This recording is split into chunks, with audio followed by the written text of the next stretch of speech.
Good morning all of you. ठीक है, आज हम लोग देखेंगे रिवीजन क्लास में बीएड और डीएड दोनों के लिए इम्पोर्टेंट क्वेश्चन है। पाठचर्या का नाम सुने। पाठचर्या क्या होता है, मैंने जो हम एजुकेशन पढ़ते लिखते हैं उसका मकसद क्या होता है, उसका महत्व क्या होता है, उसका उद्देश्य क्या होता है और होना कैसे चाहिए, तो इस पर हम चर्चा करेंगे। देखिए बीएड और डीएड दोनों के लिए इम्पोर्टेंट क्वेश्चन है। ठीक है, हम लोग रिवीजन क्लास में देख रहे हैं। ठीक है, BEd first year second year में भी आ जाएगा और पेपर F2 और H2 डीएड के लिए आ जाएगा। क्वेश्चन है राष्ट्रीय पाठचर्या में सम्मानित बिंदुओं पर प्रकाश करें। मैंने कहने का जो सिलेबस है, जो करिकुलम है, उस पर क्या करें, फोकस करना है, उसकी क्या करना है, उस पर चर्चा करना है। ठीक है, अब इनकी आवश्यकता की, इनकी नीड क्या है, इनका एम क्या है, इनका मेरिट क्या है, इनका डिमेरिट क्या है। ठीक है, इस पे हम लोग की चर्चा करें। तो सबसे पहले हमको जानना पड़ेगा कि राष्ट्रीय पाठचर्या क्या है।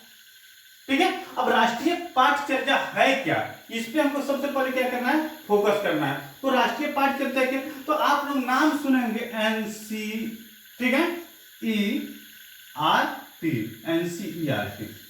तो जो भी पाठ्यक्रम होते हैं उसको क्या करता है, यही निर्धारित करता है एनसीईआरटी।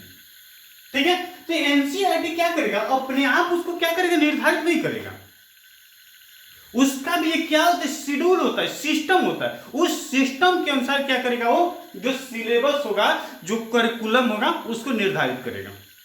ठीक है, तो यहां पे हम देखें कि एनसीईआरटी के द्वारा पाठ्यक्रम का निर्धारण कैसे होता है। ठीक है, तो जानते हैं एनसीईआरटी का विचार, कोई भी पाठ्यक्रम को पूर्ण रूप से क्या कहते हैं, निश्चित नहीं होता। कोई भी जो विषय वस्तु हो तो क्या होता है, ये निश्चित नहीं होता है। उसमें उतार चढ़ाव की प्रक्रिया क्या होती है, चलती रहती है। और उस उतार चढ़ाव के माध्यम से हम क्या करते हैं, पाठ को, करिकुलम को हम निर्धारित करते हैं। तो ठीक है, तो यहाँ पे देखिए क्या कह रहा है पाठ्यक्रम। एनसीईआरटी का विचार था कि कोई भी पाठ्यक्रम पूर्ण रूप से क्या होती है, निश्चित नहीं होती है। ठीक है, निश्चित नहीं होती है। समय एवं धारा के साथ पाठ्यक्रम को क्या कहते हैं, परिवर्तन किया जाता है। ठीक है, समाज के विकास की प्रक्रिया के अनुसार ही राष्ट्र की पाठ्यक्रम की प्रक्रिया को तत्कालिक विकल्प। मैंने कहने का तात्पर्य क्या है, कोई भी सब्जेक्ट होता है, कोई भी करिकुलम होता है, क्या होता है, वह निश्चित नहीं होता है। वह समय आते हैं और उस समय धारा के अकॉर्डिंग क्या कहते हैं, उसको चेंजिंग किया जाता है। और वहां पे देखा जाता है कि राष्ट्र का प्रोग्रेस कैसा है, राष्ट्र में कैसी एजुकेशन होना चाहिए, उस अनुसार। जैसे आज ही हम लोग पेपर में न्यूज में देखे थे कि जो मैट्रिक का बोर्ड था उसको हटाकर क्या किया गया, इंटर का बोर्ड कर दिया गया। ठीक है, तो इसमें चेंजिंग बहुत सब हो गए। तो क्या जो मानसिकता होती है, जो क्या, जो साइंटिस्ट होते हैं, जो साइकोलॉजिकल होते हैं, क्या करते हैं, इस पे विचार करते हैं और उस विचार के अनुसार क्या जो है उसको चेंज किया। क्या आज तक कोई ऐसा सिलेबस है, कोई करिकुलम है, कोई पाठ्यक्रम है जो साथ निश्चित किया गया? बिल्कुल नहीं। उसमें क्या होता है, समय, परिस्थिति, छात्र को देखते हुए क्या करते हैं, हम उसको क्या करते हैं, डिवाइड करते हैं और फिर उसको हम ऐड भी करते हैं। जो पुरानी कहानी थी, जो पुरानी विषय वस्तु थी, आज उसको हटा दिया गया करिकुलम से। आज से कुछ वर्ष पहले जिस समय हम लोग 10th में थे, उसे 1 से 2 ईयर पहले क्या, उस समय 9th और 10th दोनों को मिलाकर क्या होता, मैट्रिक का एग्जाम होता था। 8th क्लास में हम लोग का मैट्रिक का एग्जाम हुआ। उसके बाद क्या हो गया, 1 से 2 ईयर चला, उसके बाद फिर उसको हटा दिया गया, तब 10th मैट्रिक हुआ। एक बार आपको भी याद हो कि 8th क्लास में बोर्ड लगा था। पहले कितना था, समझिए कि 9th और 10th में समझिए कि 20 पेपर आपको पढ़ना पड़ता था, उसको हटाया गया, केवल 10th को किया गया। उस समय हम लोग इस समय 900 का एग्जाम हो रहा था मैट्रिक का, आज कितना का, आज 500 का एग्जाम हो रहा। क्या हो, जो सिलेबस है उस सिलेबस को क्या कर दिया, कम कर दिया गया, जितनी उसकी आवश्यकता है उतनी कर दी गई। तो एनसीईआरटी क्या है कि पाठचर्या में समाहित बिंदुवार समस्या, जो क्या उसको लीगल रहेगा उस पर विशेष फोकस किया जाता है।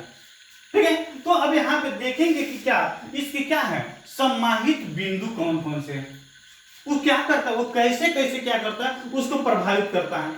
ठीक है, और उसमें चेंजिंग करने के लिए कौन कौन सी बिंदुओं पर क्या होता है, विशेष फोकस करने की क्या होती है, जरूरत होती है। तो देखिए इसमें क्या, समाहित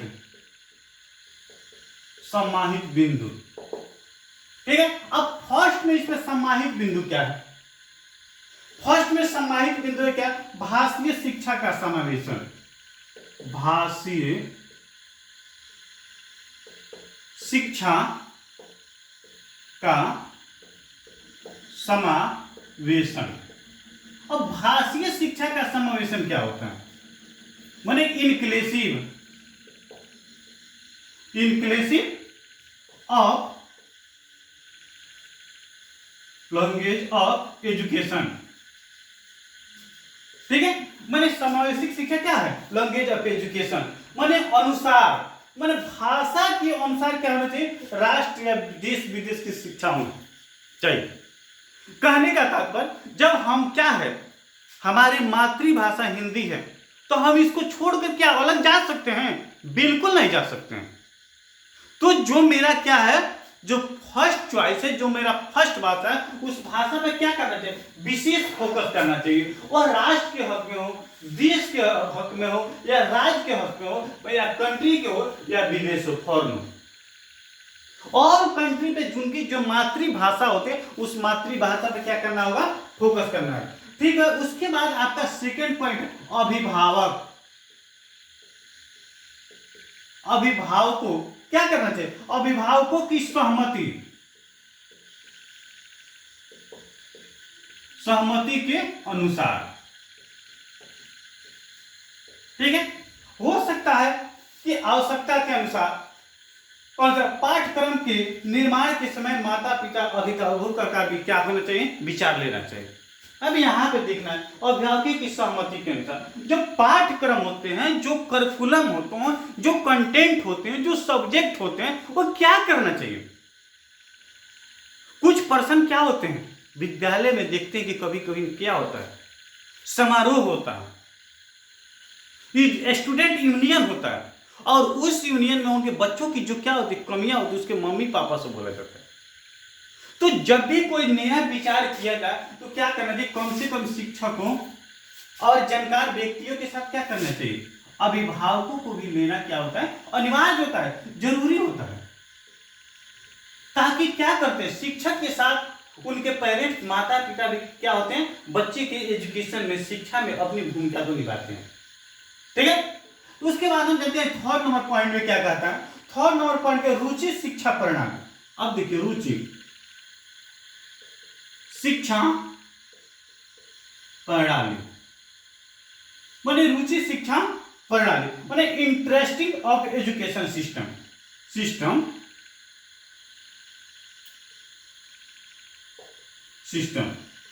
इंटरेस्टिंग ऑफ एजुकेशन शिक्षा। अब रुचि शिक्षा प्रणाली, हम क्या करें, ऐसे पाठ्यक्रम को क्या करें, लागू कर दें ताकि बच्चा का उसमें इंटरेस्ट नहीं हो, रुचि नहीं हो। तो सबसे पहले हमें क्या करना चाहिए, बच्चा को भावना को समझना चाहिए, और उस भावना के अनुसार हमें क्या करना चाहिए, एजुकेशन देना चाहिए, ताकि बच्चा क्या करे, उसको समझ सके, अपनी जो प्रॉब्लम है उसको क्या करे, सॉल्व कर सके। और बच्चा को बनना है क्या, शिक्षक बनना है। अब उस बच्चे को हम डॉक्टर बना दें, इंजीनियर बना, तो क्या वो संभव है? उसको कैच करने वाला होगा तब तो होगा। तो इसीलिए कहा जाता है कि सबसे पहले जब एजुकेशन दिया जाए, जब शिक्षा दिया जाए, तो सबसे पहले हमें फोकस क्या चीज पे करना चाहिए, बच्चा पे फोकस करना, कि बच्चा का क्या है, उस विषय में, उस सब्जेक्ट में, उस एनसीईआरटी के करिकुलम में बच्चा उस लायक है या नहीं है। ठीक है, उसके बाद हम फोर्थ नंबर में देखते हैं, रुचि तो समझ गए कि सबकी रुचि क्या होती है, अलग अलग होती है। दुनिया के कोई ऐसे व्यक्ति नहीं जिनकी रुचि क्या होती है, एक समान होती है। उसके बाद सामाजिक भावनाओं के अनुसार, अब देखिए सोसाइटी के अनुसार, सामाजिक भावना के अनुसार, ठीक है। और सामाजिक भावना के अनुसार समाज में अनेक प्रकार के भेदभाव होते हैं और इसकी चर्चा करना चाहिए। एजुकेशन समाप्त नहीं होता है। समाज जब रहते हैं, जिस समाज में रहते हैं, उस समाज में अनेक प्रकार की भेदभाव होती है, अनेक प्रकार के जातिगत क्या होती है, समस्याएं, प्रॉब्लम आती है। लेकिन उससे शिक्षा के माध्यम से उस सारी समस्या को क्या करना चाहिए, हल करना चाहिए। और बच्चे के जो एजुकेशन होता है, जो शिक्षा प्रणाली होती है, उसको क्या होना, समाप्त होने से क्या करना चाहिए, रोकना चाहिए। ठीक है, तो यहाँ पे सामाजिक भावना, समाज ये नहीं कहता कि किसी प्रकार की सोसाइटी में भेदभाव होनी चाहिए, बशर्ते उस पर क्या करना चाहिए, विशेष फोकस की जरूरत है। और उस फोकस के माध्यम से क्या करना चाहिए, इस सारे मेंटलिटी को आगे की तरफ बढ़ाना चाहिए। चलिए, अब उसके बाद नेक्स्ट पॉइंट मेरा आता है मानवीय मूल्यों का समावेश। अब देखिए मानवीय मूल्य क्या होता है। अब मानवीय मूल्यों का समावेश में क्या होता है, आप नैतिकता, सबकी नैतिकता क्या होती है, सबके मोरल क्या होते हैं, अलग अलग होते हैं। और उस मोरल को देखते हुए हमें क्या करना चाहिए, समाज परिस्थिति के अनुसार हमें क्या करना है, उसी रास्ते में ढालना चाहिए जिस रास्ते में समाज क्या करता है, जाना चाहता है। लेकिन यहाँ पर ये भी भरसक प्रयास करना चाहिए कि वो निगेटिव की तरफ नहीं जाए, वो किस तरफ जाए, वो पॉजिटिव की तरफ जाए, वो सकारात्मक तरफ जाए, और उसके किसी प्रकार की किसी को बाधा ना हो, किसी प्रकार की उसको कोई समस्या ना। उसके बाद हम नेक्स्ट पॉइंट देते हैं राष्ट्रीयता। राष्ट्रीयता, राष्ट्रीयता की भावना। देखिए आपकी जो एजुकेशन है, वो एजुकेशन कहता है कि हर चीज को कीजिए, लेकिन सबसे पहले अपने जो राष्ट्र में रहते हैं, जो मुल्क में रहते हैं, जिस देश में रहते हैं, उसको क्या कीजिए, बरकरार कीजिए। सबसे पहले उसमें जो समस्या है, उस समस्या के लड़ने के लिए क्या कीजिए, आप तैयार रहिए। जब आपका राष्ट्र, मुल्क, देश रहेगा तब तो आप रहिएगा। तो समावेश में एक प्रकार के क्या होना चाहिए, कम्युनिटी होना चाहिए, ग्रुप होना चाहिए, यूनिटी होना चाहिए। तब हम इसको क्या करते हैं, इसको समस्या को निकट सकते हैं, निपटा सकते हैं, हल कर सकते हैं। उसके बाद आता है बिना बोझ का अधिगम प्रक्रिया। अब देखिए बिना बोझ, बिना बोझ का अधिगम प्रक्रिया। देखिए जब छात्र को आप एजुकेशन दे रहे हैं तो सबसे पहले आप हंसा खिलाकर एजुकेशन दीजिए। क्लास में कुछ ऐसा बोझ न बन जाए कि आपके डर से बच्चा क्या करे, वो सुनने के लिए, पढ़ने के लिए तैयार हो, लेकिन क्या करे, उनके मेंटेलिटी होती है, उनके मानसिकता होते हैं, उसमें उसको समझ न आ सके। वैसे टीचिंग करने से कोई बेनिफिट नहीं होने वाला।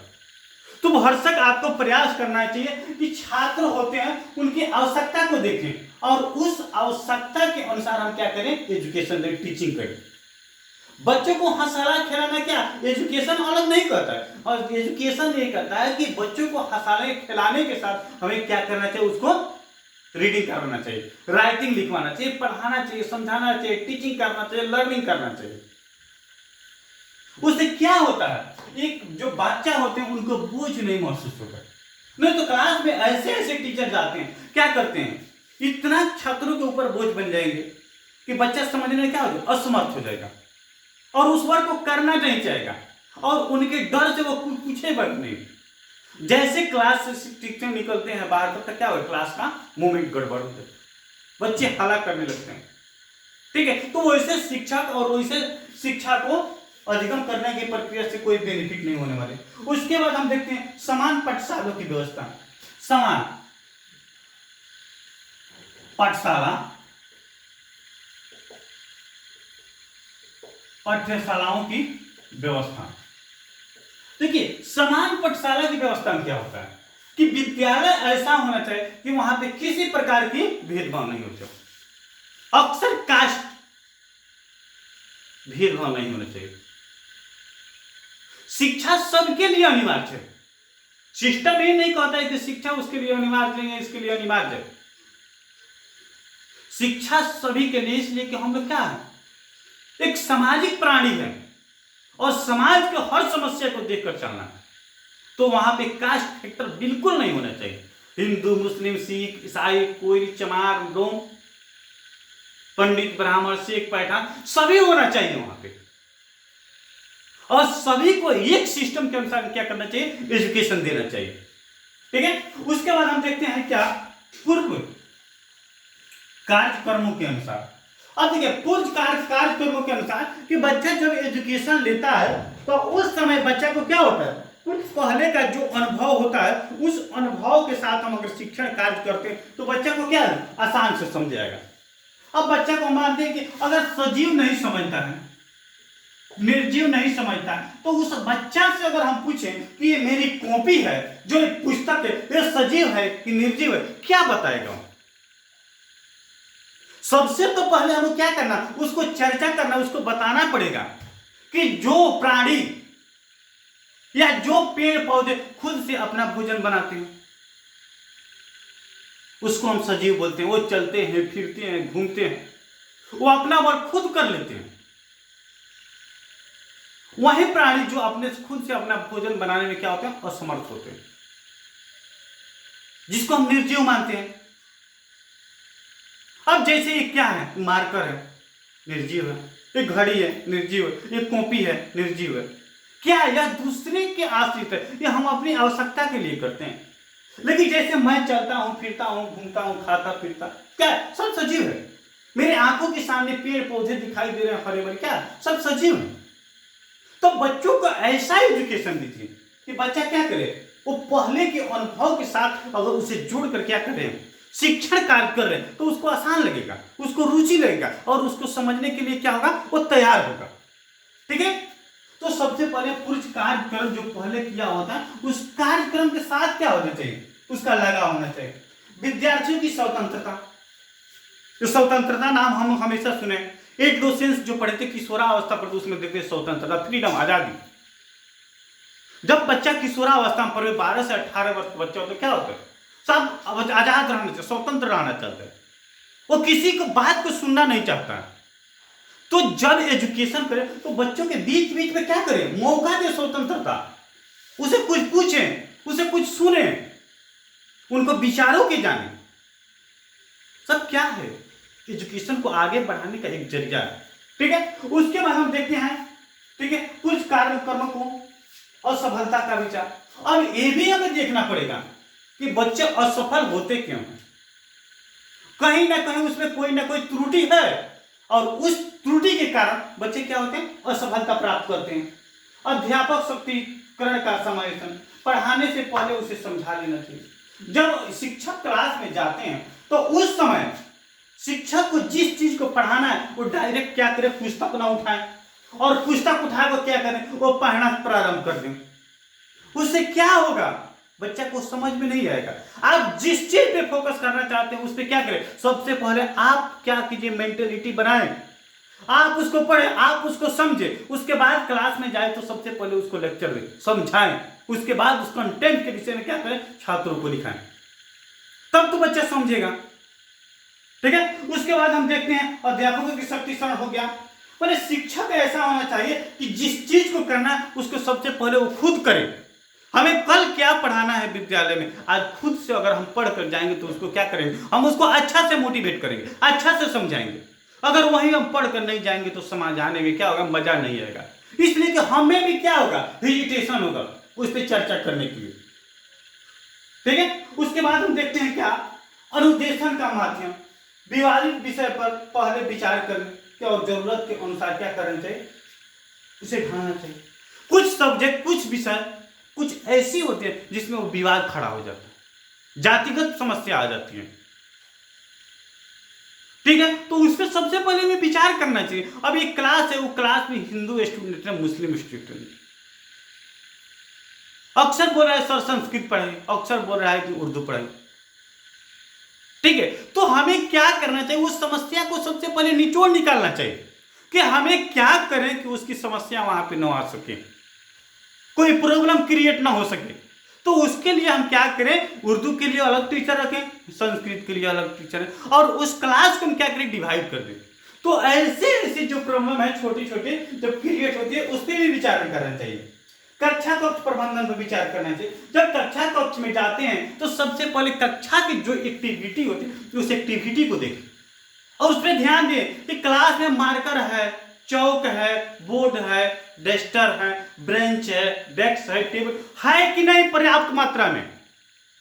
अगर पर्याप्त मात्रा में है तो ठीक है, अगर पर्याप्त मात्रा में नहीं होगा तो क्या होगा, वहां विवाद खड़ा हो। सब स्टूडेंट है, 80 बैठ गए, 20 खड़ा है, क्यों खड़ा है, ब्रेंच नहीं है। जब ब्रेंच नहीं होगा तो क्या करेंगे, वहां पे बाधा उत्पन्न करेंगे, जिसकी वजह से जो क्या होगा, एजुकेशन होगा, परिपक्वता नहीं आएगी, समस्या खड़ा होगी। आपकी वाणी, आपकी बात को सुनने में क्या होगा, असमर्थता दिखाई गई। ठीक है, उसके बाद हम अब देखते हैं, अंतिम तरफ चलते हैं, धर्मनिरपेक्षता का समय। हमारे देश में सभी जाति के लोग रहते हैं, सभी के मान सम्मान दिया जाना चाहिए, वो हिंदू हो, मुस्लिम हो, सिख हो, ईसाई हो। जब हम जिस समाज में रहते हैं, जिस सोसाइटी में रहते हैं, वहां पे हिंदू, मुस्लिम, सिख, ईसाई सभी श्रेणी के लोग रहते हैं। सबकी भावना, सबकी बात को हमें क्या करना चाहिए, सुनना चाहिए, उस पर गौर करना चाहिए, उस पर विचार करना चाहिए। तब क्या होगा, वो हमारी समस्या का निदान हो सकता है। ठीक है, तो आज क्या है, ये बिंदुवार समस्या थी।